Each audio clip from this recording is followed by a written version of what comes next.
बड़ी खबर आप देखिए, मणिपुर बर्बरता केस पर सुप्रीम कोर्ट द्वारा मामले में सुप्रीम कोर्ट में आज सुनवाई नहीं होगी।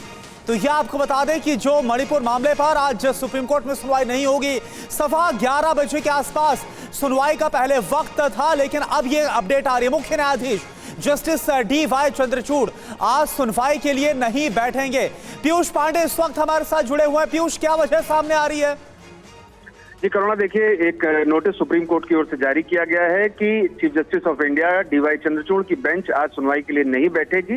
इसके अलावा उसमें कोई कारण नहीं दिया गया है। हालांकि हमें सूत्रों से ये जानकारी मिली है कि डी.वाई. चंद्रचूड़ जो चीफ जस्टिस ऑफ इंडिया हैं, उनकी तबीयत थोड़ी सी नासाज है, इसलिए वो कल भी नहीं बैठे थे और आज भी वो बेंच में नहीं बैठ रहे हैं। यही वजह है कि मणिपुर हिंसा मामले पर जो सुनवाई सुप्रीम कोर्ट में होनी थी वो आज नहीं हो पाएगी। लेकिन और हाँ जी आगे की तारीख या वक्त के बारे में कुछ जानकारी कुछ दिया गया? देखिए, जब सुप्रीम कोर्ट में इस तरह से सुनवाई टल जाती है तो फिर बाद में वो सूचीबद्ध की जाती है, और या फिर जो पार्टी जो पक्षकार होते हैं वो मेंशनिंग करते हैं कि इस मामले में तत्काल या जल्द सुनवाई कर ली जाए।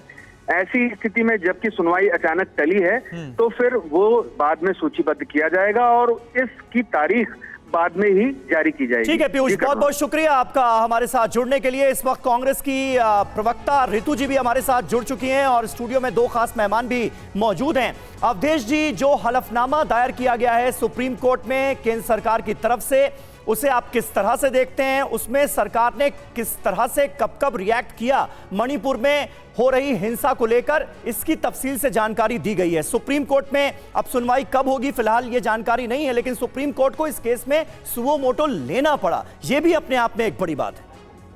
नहीं, अब उच्चतम न्यायालय हमारा है और उच्चतम न्यायालय को संविधान का अभिभावक माना गया है जी, तो कई बार स्टेप लेता है। हालांकि आजकल उच्चतम न्यायालय के भी को लेकर बहुत सारे प्रश्न उठते हैं, लेकिन हम लोग उनमें शामिल नहीं है। देखिए, जब संसद का अधिवेशन है और संसद में हंगामे की स्थिति है, सरकार की ओर से कोई बात संसद में मणिपुर को लेकर रखने की स्थिति नहीं है। विपक्ष इस पर अड़ा है कि केवल प्रधानमंत्री ही बोले। प्रधानमंत्री बोले तो ठीक है, लेकिन क्या प्रधानमंत्री का बोलना ही मणिपुर से संबंधित इशू है?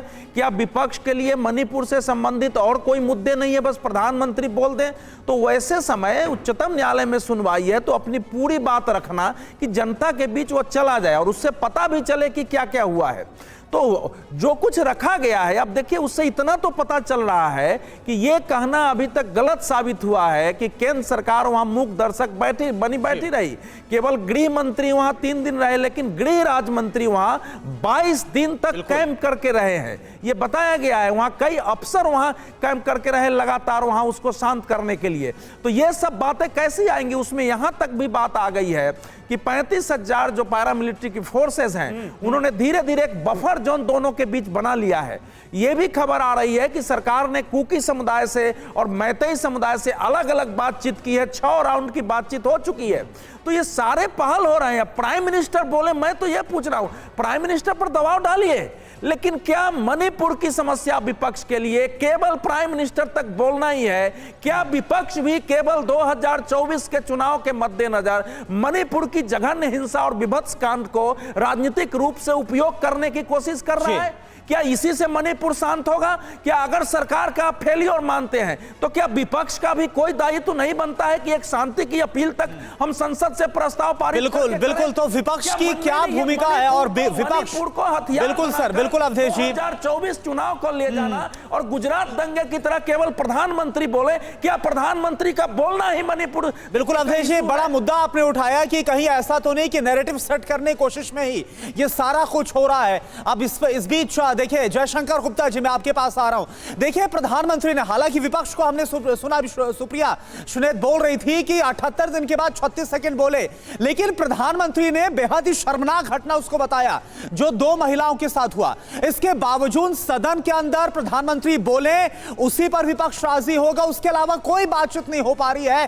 कैसे आप इस पूरे रुख को देख रहे हैं? नहीं, सबसे बड़ी बात यह है कि प्रधानमंत्री ने जिस दिन मानसून सत्र शुरू हो रहा था तो संसद के परिसर में बयान दिया। उसमें उन्होंने कुछ सेकंड या 1 आध मिनट की, आप कह सकते हैं कि मणिपुर की जो शर्मनाक घटना है उसका भी उन्होंने जिक्र किया जी। बेहतर होता कि प्रधानमंत्री उसी बयान को लोकसभा में जाकर के, संसद में जाकर के वही बयान बताते कि भाई ये घटना आई है, एक इस तरह का वीडियो आया है, बहुत ही शर्मनाक है, पूरा देश शर्मसार है, मैं खुद शर्मसार हूँ और इस पर जो भी हो सकता है कड़ी से कड़ी कार्रवाई की जाएगी। लेकिन उनकी आदत है कि संसद के बाहर बोलते हैं, संसद में नहीं बोलते हैं। तो संसद बोलने में क्या प्रॉब्लम? जो आप बाहर बयान दे रहे हैं, संसद की ड्योढ़ी पे बयान दे रहे हैं, वो नहीं है। अच्छा, उसमें उन्होंने जो अपना बयान दिया उसमें राजस्थान और छत्तीसगढ़ को लपेट लिया कि भाई इसमें भी हो रहा है, उसके बारे में भी होनी चाहिए।